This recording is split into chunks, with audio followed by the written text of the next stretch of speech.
Lapit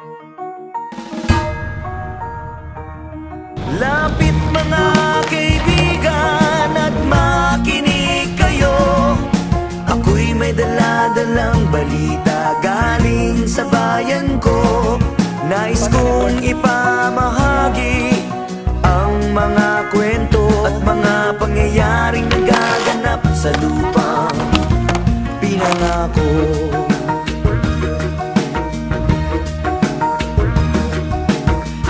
Pilipino sa isip at sa gawa, ngunit bakit mga pinuno puro lamang salita? Isang gobyerno na kayang sikmurain at matawa na may pamilyang kumakain ng kulang sa 2 beses sa isang araw. Minsan wala ngang panlugo. Bakit ganito kababaw isang pagkain nilangaw? Ang dadaputin at kakainin ng batang gutom. Alam ba ng mga husgado at lahat ng hukom na merong mas masahol pa sa hatol ng kamatayan? Yan ay ikay maging mahirap sa sarili mong bayan. Mga bata na ang dapat na ginagawa'y maglaro, magusay agos ng pawis at magbanat ng buto upang kumita ng ilang pirasong pisong madungis. Kalyo sa kamay at paa na manhid sa matulis. Hindi manika ang hawak ng kanyang mumunting braso, bagkos isang taong gulang na kapatid at may baso sa harapan na nagbabaka sakaling lagyan oryang pambili ng tinapay na panglaman sa tiyan. Mga pinunong bago mamatay at magkasakit, sa sarap ng buhay sa'kin kayo ay makinig.